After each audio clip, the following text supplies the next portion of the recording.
Good evening, everybody. This is Dr. Stephen Walker, licensed psychologist, broadcasting live on Facebook, YouTube, and Twitter. I do these mental health live streams. Switching the times, I was on Monday, Wednesday, and Friday, 9 p.m. Eastern, 11 p.m. Eastern, but I'm trying something a little bit different where we're logging on a little early at 7 p.m. and we're going to try out this time for a little while. So people log on. Remember, I'm doing these mental health live streams for you, the viewer, to engage with me about whatever mental health questions or issues you may have. This is about you talking about your mental illness. Remember, everyone has a degree of mental illness, myself included. Everyone you know has a degree of mental illness.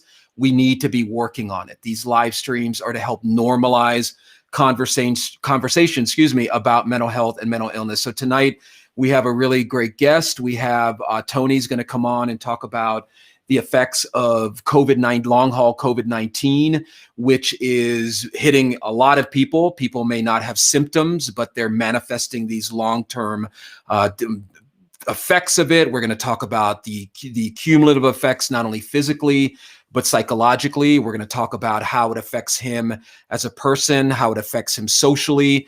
But the main thing that we're doing tonight is we're taking a segment of the mental health field and we're bringing it to you so that you can talk about it with a real person who is struggling with issues related to COVID-19. So we're going to go ahead and bring Tony on, but remember, everybody, this is about you guys asking questions. If somebody's out there struggling and you want to ask a question that has nothing to do with our topic, feel free. Okay. If you want to talk about anything on your mind, feel free. Okay. So remember, everyone needs to talk about their issues. Everyone has issues. That's why I'm doing these live streams, for you to talk about your mental health. So we're going to go ahead and bring Tony on. Tony. Hey, Dr. Walker. Oh, wow. We're being real formal tonight. That's great. Yes. How are you, Tony? How's everything going? I'm doing good. I feel like I've always called you Dr. Walker, though. Yeah. We haven't gotten to that first name basis yet. The cat's out of the bag. Tony and I have done a lot of work together, and he agreed to come on tonight and talk about this topic about long haul COVID because, hey, Fernando, how are you? Thanks for logging on. I'm glad you found the new time. Let me know, Fernando, what you think about this. Is this too early, too late? I just got a lot of people on the East Coast saying you're on 11 p.m. is too late. So, but Tony's going to talk about what it's like having long haul COVID, the effects on him socially. He's had some issues in his circle of friends a little bit where, people question, hey, what is this? What's going on with you? So Tony, why don't you tell us a little bit about, first off, why don't we get into what was it like having coronavirus? What was it like? What was your experience of that like? Honestly, it wasn't so bad when I actually had the virus. So, just fatigue. Really, my work was kind enough to give me like some free time off. So I spent most of the time sleeping and, I would sleep like 16, 17 hours a day at one point. So for about a week there, I was really tired. I lost my sense of taste for 3 days and my sense of smell, but most importantly, the sense of taste, which is honestly, one of the worst things that I've experienced, because just not being able to like enjoy food at all and just eating with no taste is strange. I know a lot of people have had COVID now and experienced it, so I'm sure a lot of people can relate. But yeah, after the actual COVID experience, it lasted about a week and a half, maybe, when I actually had the virus, and I was tired, but I've had much worse fevers. I've had much worse flus. So, did you worry that like, oh my God, I'm going to end up in the hospital? Did you go through any of that anxiety or? No, I mean, I was under the impression that a lot of the information that I heard was that young people were going to probably be okay. I saw myself as a pretty healthy guy. So I didn't expect much. I mean, I had a couple friends that had it and had barely any symptoms. So I wasn't too worried. I actually didn't have a lot of anxiety that week. I was just thinking, hey, let's get this over with so I can kind of get back to my normal life, get back to work. Gotcha. So now it's been how long since you had it? And why don't you walk us through a little bit of what the long haul symptoms are like, how that's affected you, and we'll kind of get into it from there. It's been about 6 months. So I had it in July, early July.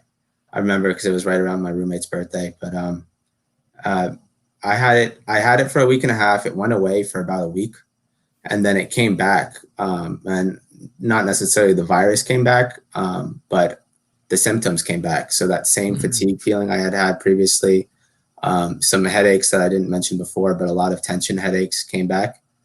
And it was just strange out of nowhere, just a week later after feeling pretty normal. And I just felt really tired. And I tried to work out and that made it worse. So I kind of was just confused. I started looking things up, about, and saw some things about long hauler after a couple of weeks of being fatigued and just to the point where I didn't want to get out of bed really, kind of working from bed when I had to, sleeping a lot, like 12 hours a day. And it was a really confusing time. I was just so confused. I mean, a lot of people around me were confused too. I mean, what do you mean by confused? Fernando's asking, what about anxiety about misinformation? I've heard some symptoms last 6 months. What's your take on that? Yeah. So, I mean, I had anxiety once I started looking things up. I mean, I went down the rabbit hole because I saw some things about, so it's often related to CFS, chronic fatigue syndrome. And it's called post-viral syndrome's another one that you actually called out in one of our sessions. But for CFS, people say, you could have that for life. So I'm sitting here tired every day, and I thought that, it could potentially last years. I didn't really know. And so they say that it can last forever. They say, oh, it can be in your head, it could be caused from anxiety. And, I'm saying, like, I've been going to therapy, for a long time. And it's like, if it's in my head, I don't know how to stop it. And I definitely tried. So when people told you it's in your head, they're telling you, or not they're telling you, but they're giving you the impression that you're kind of faking, or you're just creating this as a manifestation of some other anxiety? Yeah, like kind of like a hypochondriac or someone with a lot of anxiety that, brings things about into existence because they worry about it too much. And so they just kind of expect it to happen almost, and then they cause it. And so, and all those thoughts ran through my head. I'm not one to, think, oh, that couldn't be me. Like if someone says that, I'm going to consider, oh, maybe that is what's happening. But then I had to accept that even if that is what's happening, like I don't really know how to stop it, and I can. So that must just add a whole, here you are feeling physically, you obviously know you're feeling this physically, and then you got people kind of making you doubt yourself in a way. Oh yeah. I doubted myself completely. I mean, I already doubt myself there's a reason we're seeing each other, right? So I already have enough self-doubt, right? But then not only you, brother, but it's great that you talk about it like you had a cold, because that's exactly why I'm doing these live streams, because there's nothing to be ashamed of. You didn't ask for these issues. Right. You didn't ask to grow up in a situation where you were constantly made to feel that there's something's wrong with you. So, but anyway, we're going to get into that a little later. Yeah. So, I mean, I already had self-doubt, and then you take something like this, which is kind of, it wasn't, there was a couple people I told, but for the most part, a lot of people I said, that I told this to were kind of skeptical, kind of confused, and made me think like I almost was like maybe this isn't real, So it was a weird experience. It was a lot of confusion, a lot of self-doubt, a lot of, frustration. And then just, which just magnifies the symptoms, because as you know, you saw how sick I was back in March or April. I don't know if I had it or not, but when you're in the throes of that sickness, you don't need people telling you, dude, are you sure that you have? I mean, come on, this is all in your head. Right. Yeah. I mean, it honestly just made me feel worse about myself, and it felt like I couldn't get out, and like I went down a mental rabbit hole at that point, where it's like, we've talked about it before, but those kind of thoughts where I start doubting myself just makes me feel more anxious, more, uneasy, more, I doubt myself more. And then I'm saying, maybe I'm just one of these people, maybe I'm one of these people that has CFS for the rest of his life and just can't get out of it, so.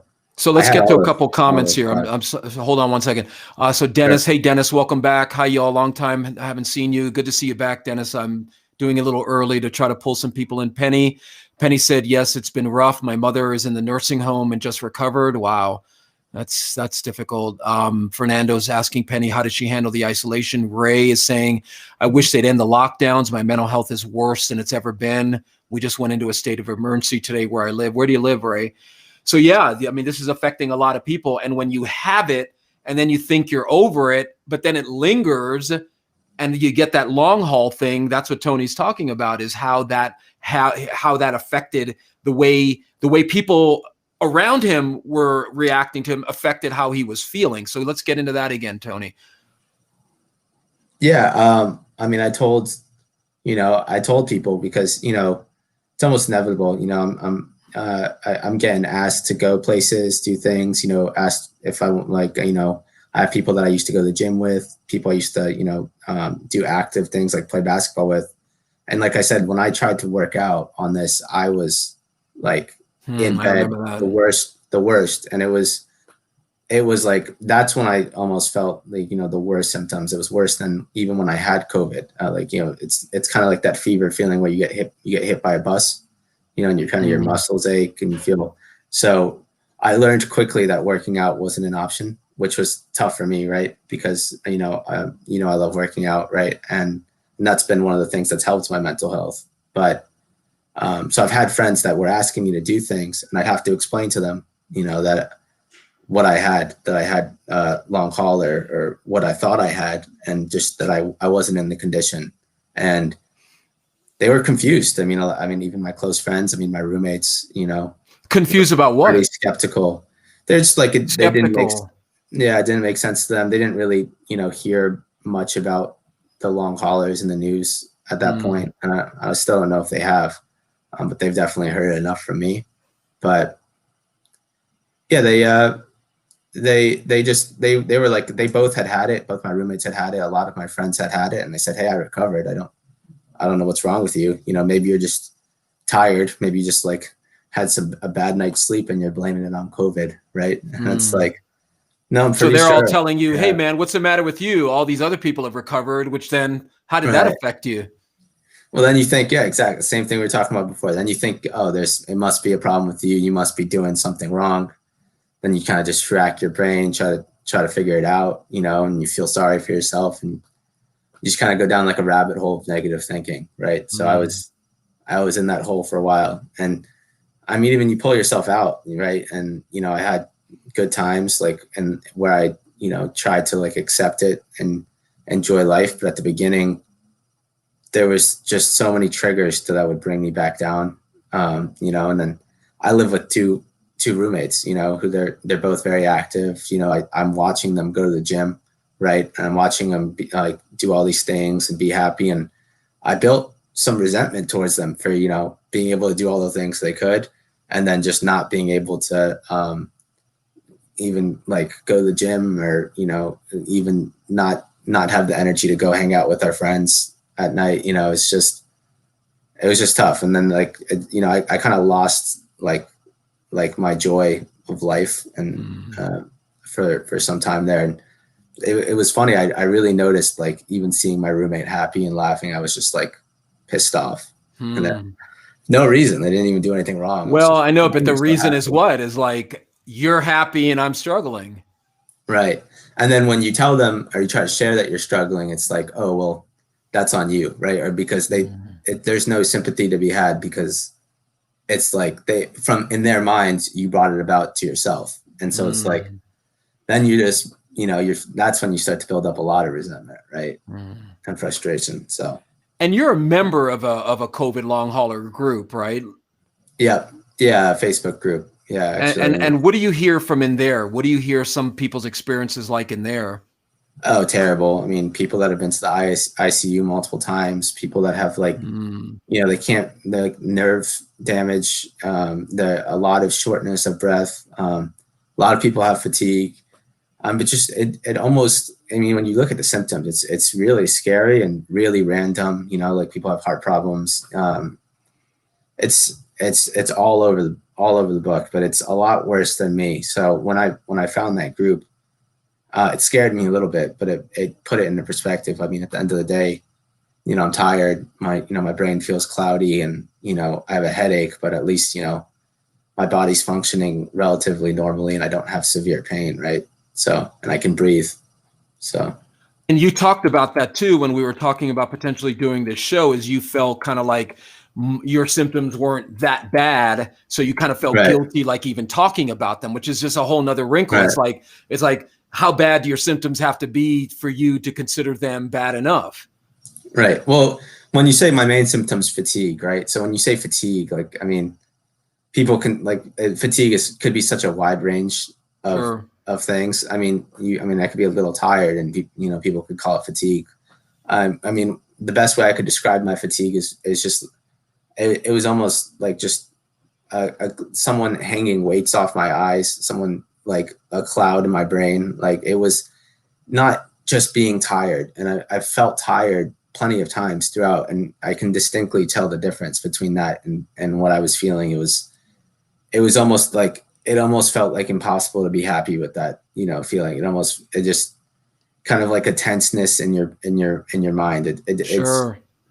When people think of fatigue and they think tired, it's just, it doesn't do it for me. And it's just a cloudiness and, a heaviness of the eyelids, and it's very uncomfortable. Right. So, but when you say it out loud as fatigue, it kind of doesn't resonate, Sure. So, and then when you compare that to symptoms that people can hear and probably take more seriously, like shortness of breath or heart problems, or, you can't feel your leg, or, nerve damage, it's not as bad. Right. So it definitely put it into perspective. And when you asked me to be on the show, I felt a little bit more of like an imposter, right? Like that I haven't really struggled with long hauler like some other people. So, but sure. it definitely feels like it. So.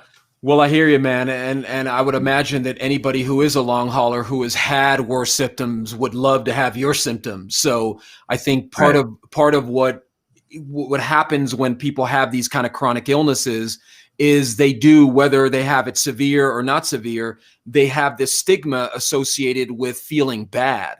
So then they repress that. Then that has psychological and emotional effects. And before we get into that, I want to talk about Juan is saying, Doc, it was tough to tell my in-laws not to come to our house, casa, back when it was surging here. I bet.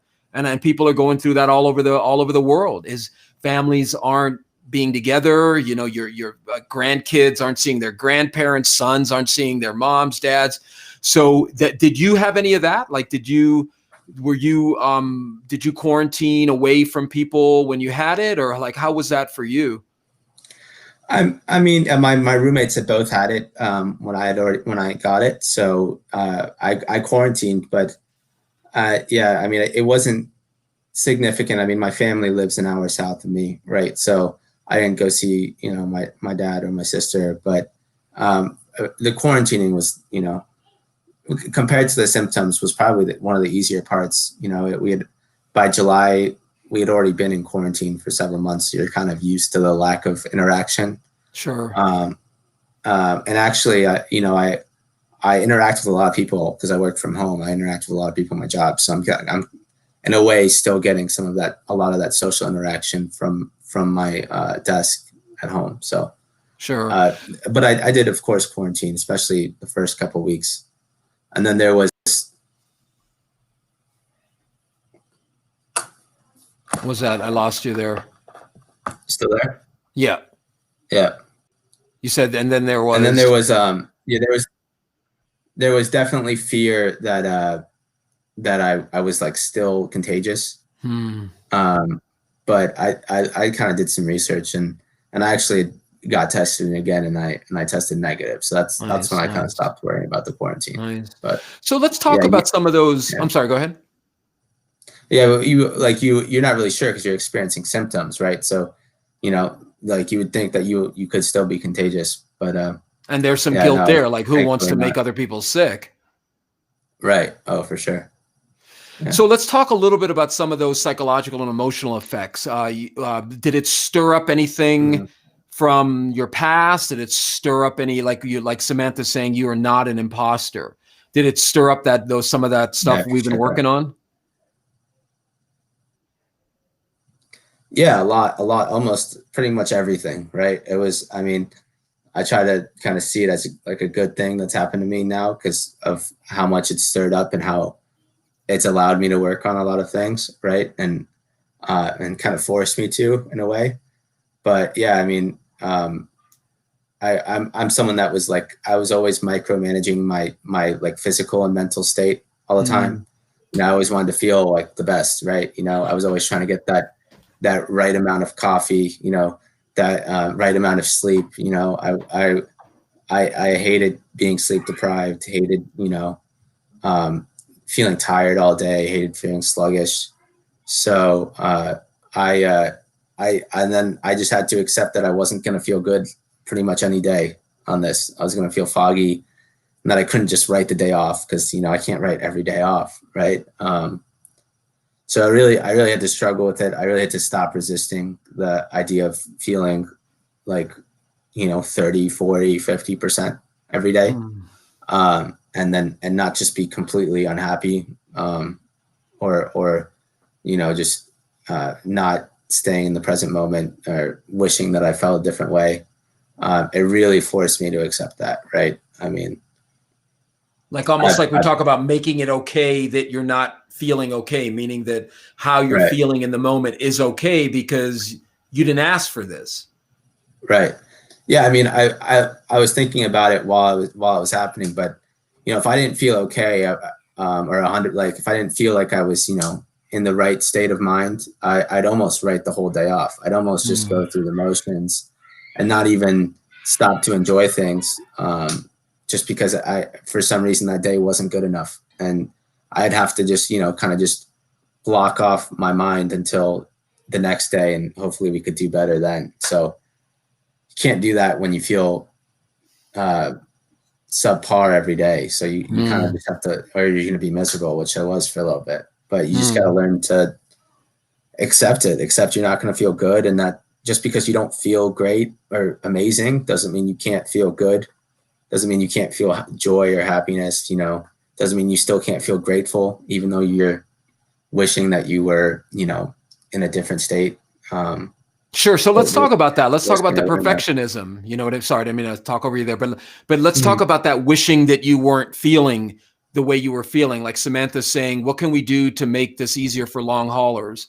I appreciate your concern for others. Very commendable. So what can people watching this do for somebody who has long haul COVID?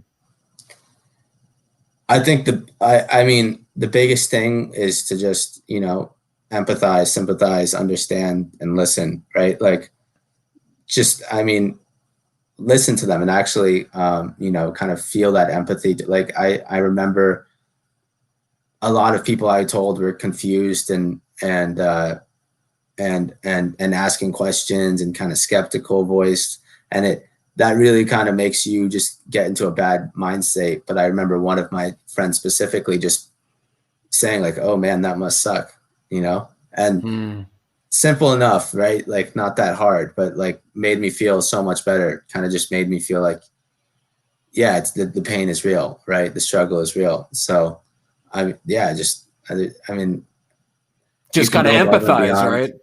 Yeah, you can go above and beyond and ask them, you know, like how they can help you or how you can help them. You know, if they're not able to do certain things, you can, you know, maybe help them specifically in some way, but mainly just empathize, mainly just like listen to them and believe them, right? Don't doubt them. Right? Don't doubt what they're thinking. Don't ask them if they've done research on it or that maybe it's all in your head. You know, I've heard that 1,000 times. Maybe it's all in your head. Maybe, you know, I had a guy tell me that like a couple weeks ago that COVID was a hoax and that I just made myself feel this way. Right. So, because you love feeling like crap. Right. Right. So Fernando's asking a good question. Are you considering taking the vaccine, put you at ease to know there's a vaccine? I like that there's a vaccine because I mean, I think the world needs to kind of move on collectively. So I hope that helps us do it. The vaccine is scary, right? I mean, because you almost think, what if it brings it about the whole same thing, restarts the process. But then there's the flip side. If you get the virus, I mean, that could be a lot worse, so it's kind of, you're choosing between a rock and a hard place, right? So luckily we have that COVID group. I know a lot of people have been getting it in the group. It's about 30,000 people in that long haulers group, Wow. right? So it's a great place to do research, actually, because if you Google it, there's not a lot there. So you can kind of search in there and like for keywords like vaccine and read like firsthand accounts of people that have gotten it. And for the most part, it sounds like people are okay. But I think hopefully by the time I have the decision to get it, that I'll see enough accounts from people and be able to see if it's bringing about symptoms or not. But I'd lean towards getting it. I'd lean towards the fact that I know you can get it again. I've heard enough to think that you could probably get it again. And I'm pretty confident that the vaccine is going to be better than getting the virus again. So, and I mean, it's a tough decision, right? But I mean, of course, I'd rather not get it at all, but you're sure that'll happen. So yeah, I think eventually I will take it. Okay, excellent. Thanks for the questions. Please keep them coming.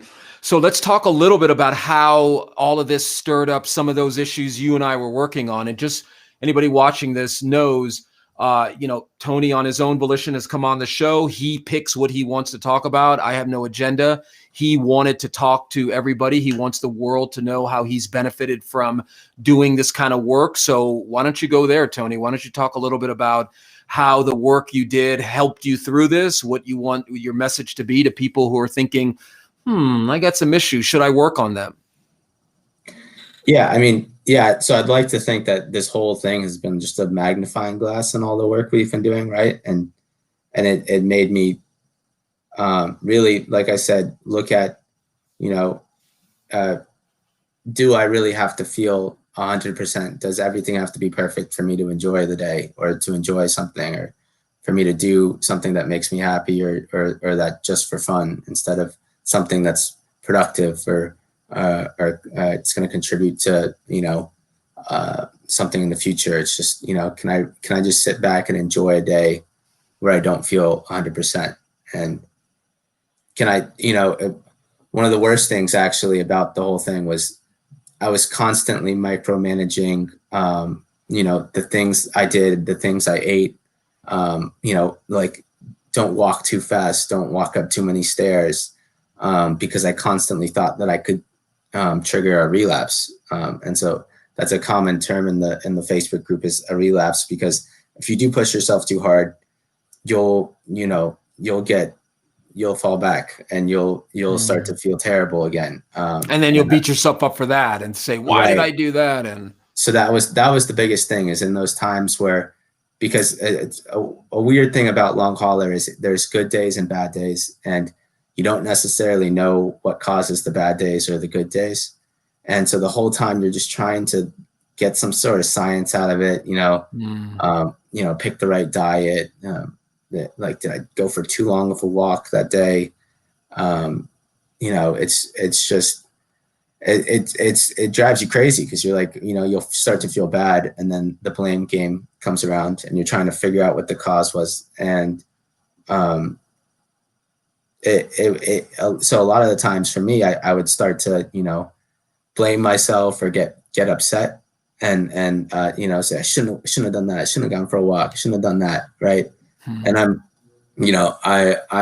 someone that shoulds on themselves a lot. I'm always regretting things I've done, thinking about, or I say I have a tendency, or I had a tendency to think about what I could have done and how much better it could have been, or how much less pain I'd be in right now, or always thinking, oh, I should have done that. And it drove me crazy, because especially when you feel like crap, and you think it's your fault. You don't think good things about yourself, and when you think you could have done something differently to avoid it, you don't think good things. And eventually it happens enough, and you learn that you have to accept it. yeah, you have to accept that even if you did what you did and it caused it, that it's okay. You didn't, at the time you didn't know any better. And you got to learn from your mistakes and try to, not make the same mistake twice. And if you make the same mistake twice, that's okay too. It helped to read the Facebook group because a lot of people made similar mistakes, right? Like, especially when you start to feel better, you'll kind of push yourself more. You'll be a little bit more active. And then you overdo it. You and then if you overdo have it a and then you tendency to relapse beat again. yourself up, then it gets Yeah. magnified even more. Right, exactly. And you're like, how could you not know, that was going to happen? It's already happened to you before. I mean, how could you not know? It was so obvious, how could you be so stupid? But then you look and you see, 10, 20, 30 people that do the same thing, right? And then you just start to think that, oh, maybe that's just something that happens. Maybe that's kind of just, a very normal thing to do. And then you accept it a little bit more. So that's where the group helped me. But I definitely had to have a little bit more compassion for myself, which is something we were working on. The ability to accept that I made a mistake. Also the ability to know that I can't tell the future. That's been a big one for us, right? I really don't know. What do you mean by that? Why don't you explain that one? I really don't know if that walk I went on caused me to, relapse. And I really don't know if I'd feel any better if I didn't go on that walk.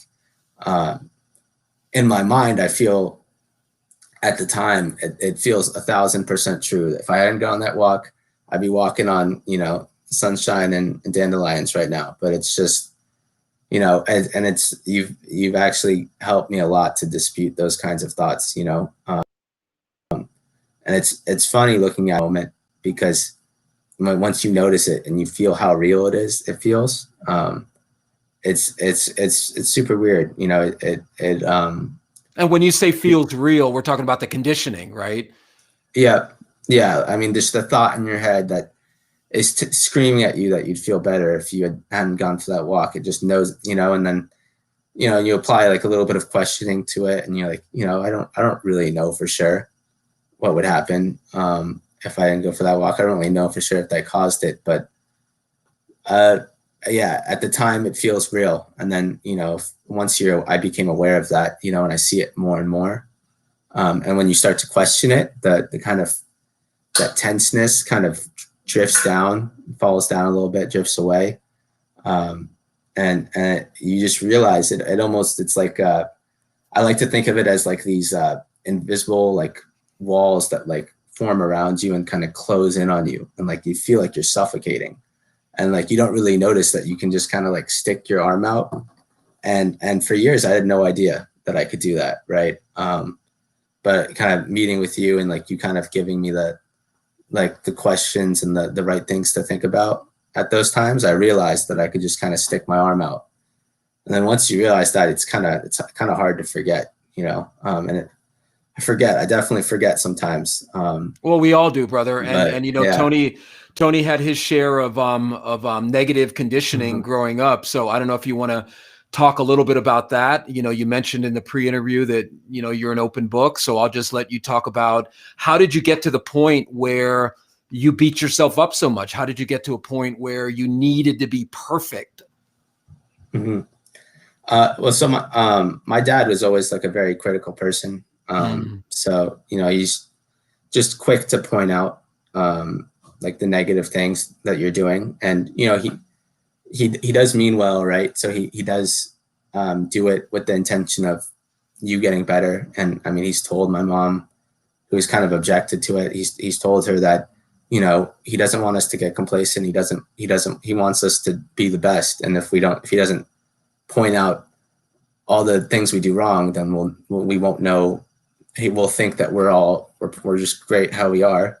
Who would want to think that such a terrible thing? But right. And exactly. And just real quick if I could jump in here, and it's not about blaming your dad. It's not about saying he's the reason I'm the way I am. It's all his fault. It's about identifying what? Identifying what caused the problem so that I know it's not just in my DNA to hate myself, right? Or to Exactly. be Exactly. self-critical and to know that Because that's what we tell it ourselves can be after a while. changed, right? We Right. begin believing that this is who I am because the conditioning Hmm. sets in so much. And if it's put on with trauma, that's a heck of a conditioned response right there, you know? Right. So, yeah. Yeah. So Samantha asked, what about what I do right? Right. So, I mean, that there wasn't a lot of, comments about what I did right when I was younger. I mean, I was definitely hyper focused on the negative. It made me feel, and I still have a feeling that there's always, something wrong, that there's always something I need to do better. There's Mm. always something I could have done. I mean, it's funny. It's the best way to like show people how bad it is like, even if I feel good, it's like, it's always about how I could feel better. Hmm. And even if I feel amazing, it's always about, why can't I feel like this all the time? Why didn't I feel like this before? I mean, when I started going to therapy, I got frustrated because I made so many changes in my life, but then I felt so much better. But then I had this feeling of like, wow, I could have felt better in college. I could have felt better in high If school. I'd only done it 10 years ago, right? Yeah. Yeah. And then you kind of realize that that's the thing that you're working on. It's the same thing coming back at you, right? So, and it's funny, when you think about it, but it's also, it's frustrating because it almost feels, yeah, it follows you around. So, I mean, my dad was hard on me, and then, I had a feeling of being inferior, Hmm. that I still do. I still have that, right? And, you But know, you also are developing a feeling of not feeling superior, but you're also mhm, developing an awareness that that feeling of inferiority is a conditioned mhm. state. It's Yeah. not your nature, it's your nurture. Yeah. I mean, compared to where I was 5 years ago, 10 years ago, um, it's black and white, right? So, I still struggle with it, but I mean, I've made a lot of progress towards it. But when you feel that way, and you act, as if you're less than other people, or that you need other people, you need their acceptance, you need their approval. They tend to treat you like that, and they Mhm. tend to not respect you. Um, and so I think it was compounded. I always felt like there was something wrong with me, and I always felt that that other people were better than me. And then I would go to school, or I'd hang out with my friends, and I'd act like that, and they'd treat me like that, right? And I got I had good friends when I was younger, but I got a lot of disrespect. I got a lot of people, that would kind of talk down to me, or put me down, and I think that just compounded it, right? So I mean, it's like the feedback loops, right? So Exactly. it just, the cause brings about the effect, and then the effect brings about the cause. Becomes a So vicious circle. So yeah. So I mean, we can't put it all on my father, but I think a lot of it might have stemmed there, and then I went out in life with some of those insufficiencies, um, and then it just compounded on itself, and it got worse. And then when it happens, I remember, I mean, not to get too detailed, but when I was in high school, I got treated by my friends a certain way. hmm. I got treated, and it was weird. And I'd been overweight when I was in like middle school and early high school, and I, for some reason, because my dad had, he poked at the weight as well, right? Hmm. And I thought that people didn't respect me, or people talked to me a certain way because of my weight, right? And so I actually lost weight when I was a junior in high school, and Hmm. I thought that it was all going to change, right? And then it stayed the same, right? Everybody treated Hmm. me exactly the same. I still felt exactly the same. So it was weird for me, and my thought was, these people just know me. They already knew me, so it's hard for them to treat me differently. Once I go to college, I'm going to meet all these new people. I'm going to, Everything's going to change. yeah, I'm going to be the big man on campus. Everything's going to change. I'll be a whole new person, right? And you get to college, these people know nothing about you, right?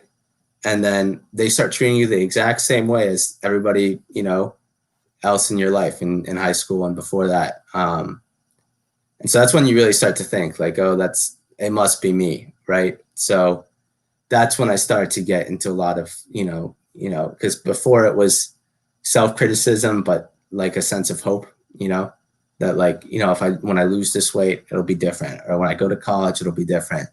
That's when I was starting to get into the mindset of, this is who I am. Right. So, and that's when it starts setting in, Right. So you throw in long haul COVID into that, and all of that gets stirred up into the mix. And then Tony is feeling what about himself in those moments? That, there is something wrong with me. Like, I always knew I wasn't as good as everybody else. Now I have proof, right? Because I see all these people around me that have had COVID and are fine, and I'm the one struggling, right? So it's kind of like affirming my negative thoughts about myself, right? Yeah, it was tough. I mean, luckily, by the time I had COVID, I mean, this long hauler, I mean, I'd been through, 4 years ago when I started seeing you, I was in pretty bad shape, right? And what got me was a pretty bad breakup, and that kind of hit me towards rock bottom, and I was faced with a lot of that stuff from when I was younger. And then I started seeing you, and I started poking holes in a lot of the stuff that I had thought about myself, a lot of the things I was thinking.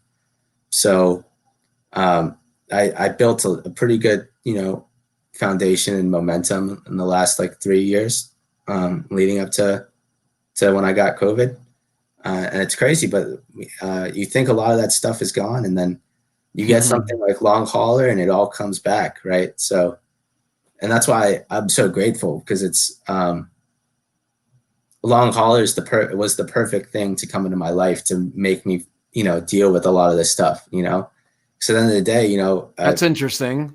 Yeah, it's the most extreme circumstances, the extreme uncomfortability is really what gets you to really focus in. I'd like to think that I can just, meditate or work out every day, and which is all good tools, Right, which I still do, and I started meditating recently.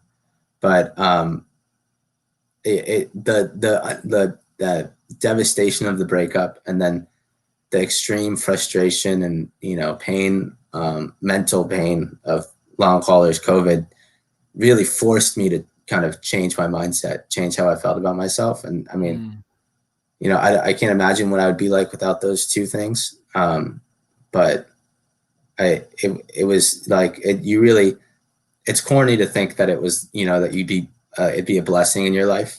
But it's really true. I mean, those kind of situations, I mean, I feel like it would take me years to get to where I'm at now. And I've gotten there in, the span of 6 months, because I was put through this. So, well, what you're talking about is a form of post-traumatic growth. A lot of people who have followed this live stream and know that we talk about trauma being on a spectrum, right? At one end of the spectrum is post-traumatic stress disorder, where, you're just avoiding the thoughts, you're just hating your life, you're thinking you're damaged for life, you're never going to get better, you're having hypervigilance, you're worried all the time. That's one. And then as you move along the spectrum, you move into post-traumatic growth, where you start hearing people talking like you, where they look at the traumatic event as something that helped them grow. So, I want to just get to a comment here from Diego. Diego saying, sorry, I'm late, but I caught your story about when feeling not enough. It is nurture. My dad was the same. He projected his insecurities onto me.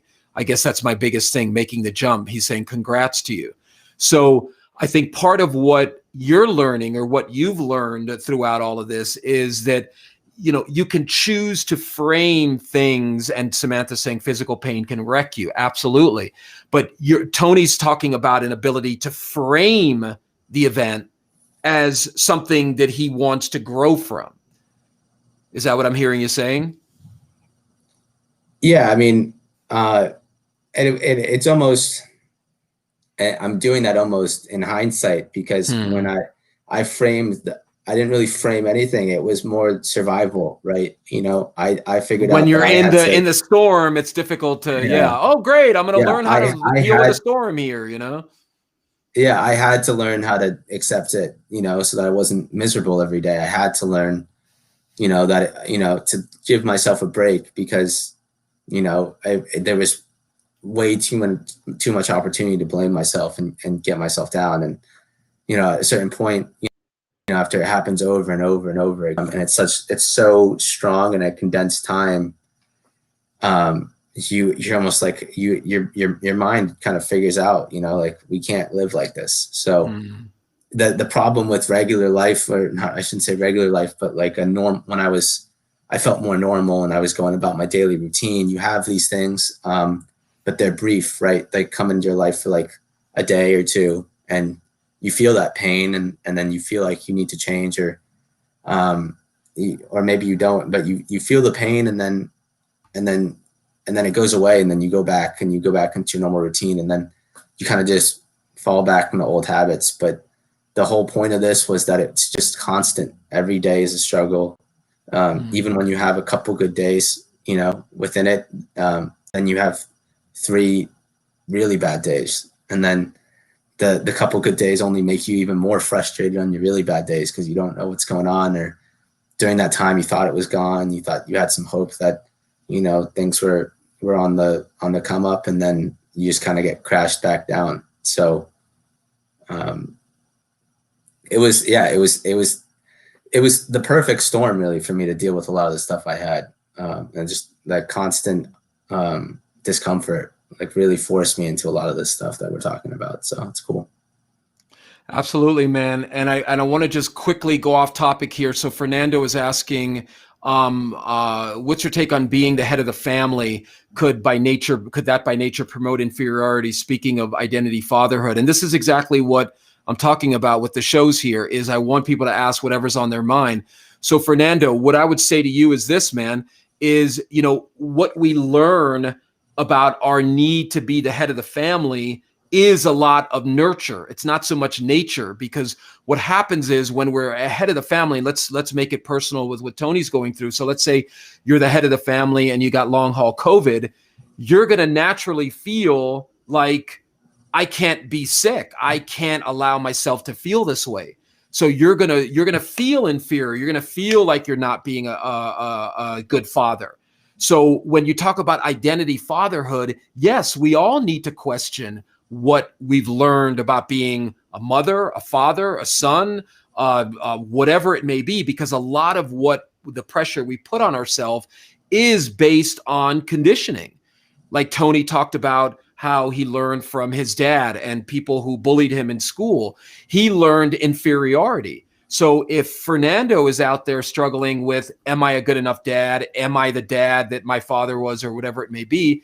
He's going to feel inferior if he's basing his perception of being a father on other people. And there are a lot of fathers out there right now who have COVID, who get sick, who just have these feelings of fatigue. So all of that coalesces into a really negative self-image, which would definitely lead to feeling inferior. So Fernando, what I would offer to you just to close this out is whatever feelings of inferiority you're feeling, they need to be dealt with.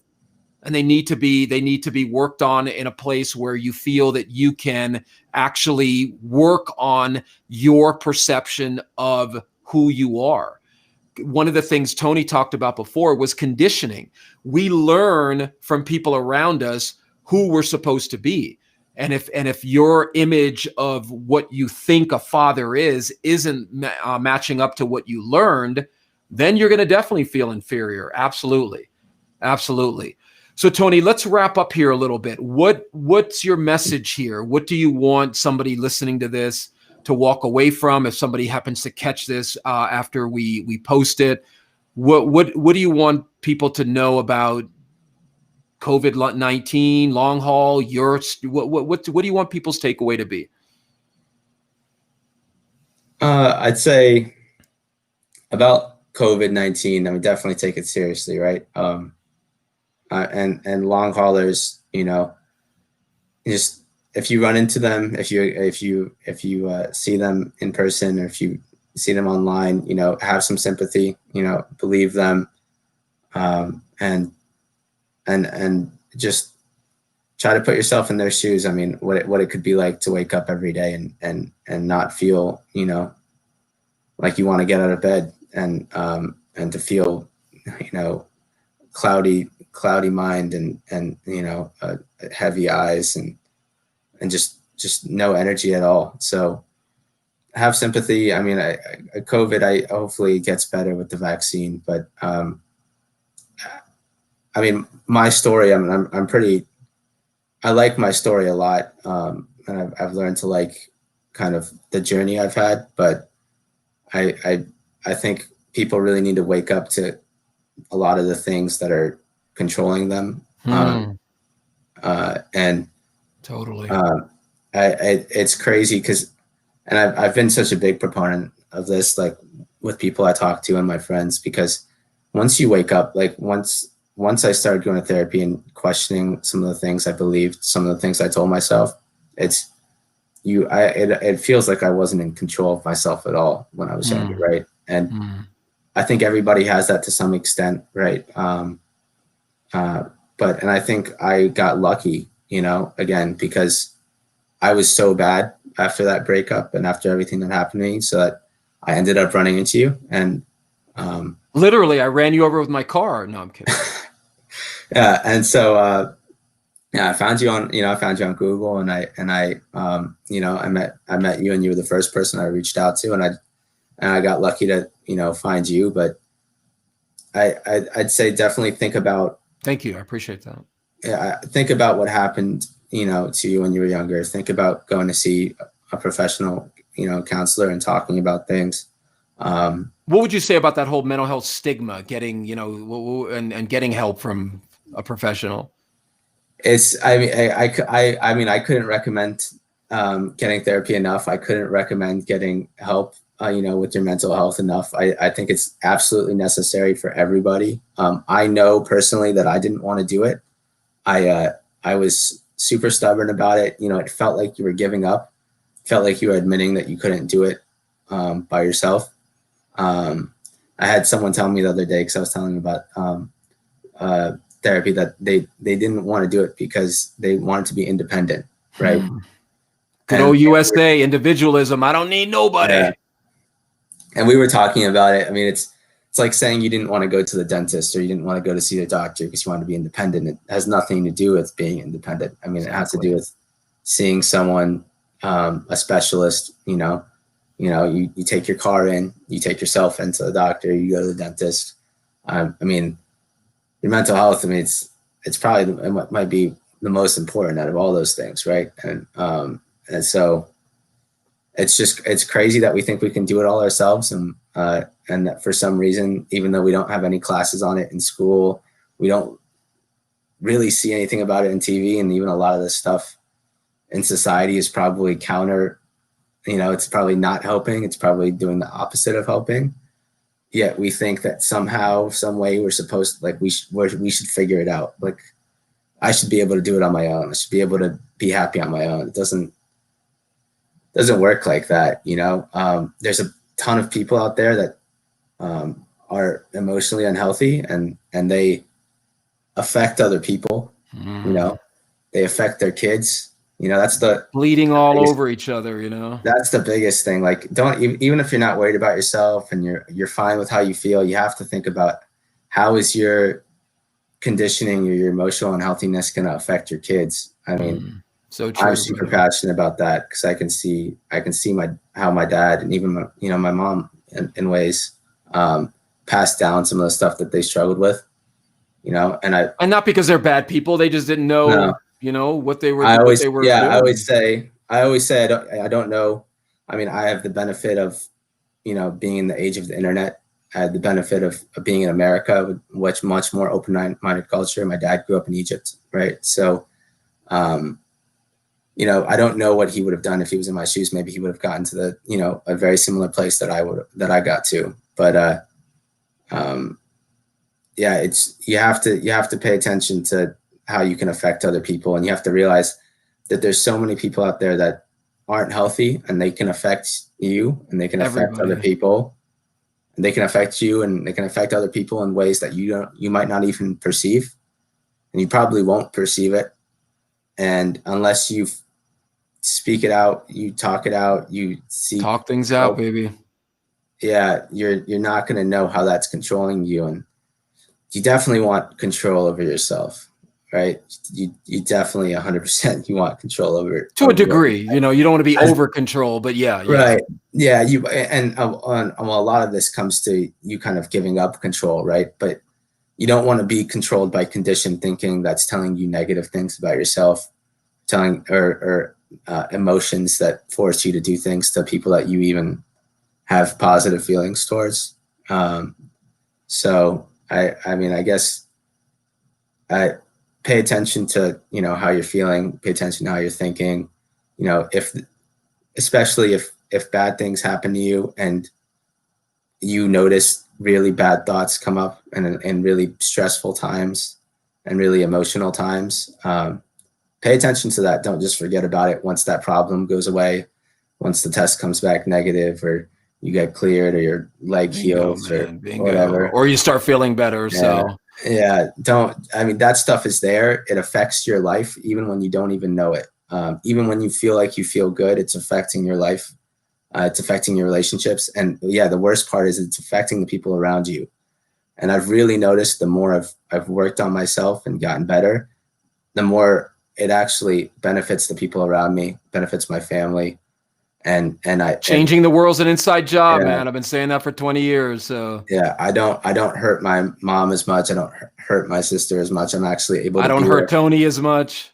Yeah, I'm actually able to be there for my sister when she needs help, and I can only do that if I can kind of get myself in order. So Absolutely. Well, yeah. Tony, we appreciate you coming on.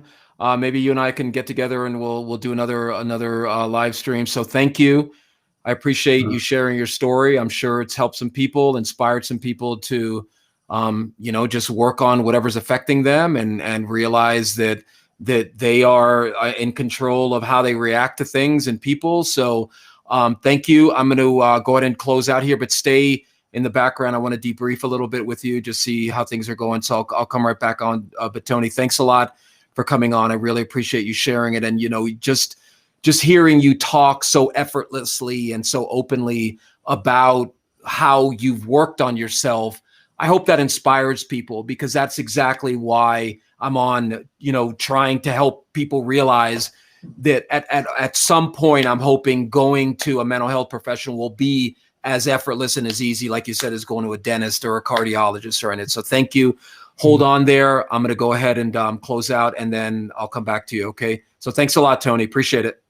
Sounds good. Thank you. And All right, thanks brother. to Samantha, who's super positive in the comments. I know, really. Yeah. She's giving you some good feedback there. So Yeah. hold on, Tony. Thanks again. Yep. Thank you. All right, brother. Okay, so that's Tony's story. We're having long haul COVID. He brought in how his work on himself, how he's worked on his ability to manage his thinkings. His thinking. He's worked on his ability to relate to himself differently. He's worked on himself in a way that has helped him deal with this. You can imagine what would have happened had Tony not worked on himself and then gotten COVID long haul. So, again, you guys will hear me say this as long as there's an internet. We need to work on our issues. We need to be okay with having issues, and we need to work on our relationship with ourselves. Everybody has issues. Everybody, myself included. We need to work on those. Everyone has a degree of mental health. Everyone has a degree of mental illness, just like everyone has a degree of physical illness. We need to work on that. We need to be proud of that. And we need to say to ourselves, it's okay that I have that. So I want to remind everybody that the new time is Tuesday and Thursday at 7 p.m. Mountain, 9 p.m. Eastern, 8 p.m. Central, 6 p.m. On the West Coast. Please tell people about this. Please work on your mental illness. It's okay that you have it. It's okay that it's in there. As Tony said, a lot of it was given to you when you don't even realize you had it, but it's time to work on it. Okay, people, I'll see you Thursday night, 7 p.m. Mountain, and we'll have another topic and see where we're at. Okay, everyone have a great couple days, and do not lose hope. the darkness, the negativity that we see in our country is part of this internal crap that we all have, that we're not even questioning. I think the way we do. Okay. Everything will pass. We need to stay optimistic. All right, guys, I'll see you Thursday night, and we'll continue talking about our mental illness and mental health. All right, take care. Dr. Stephen Walker.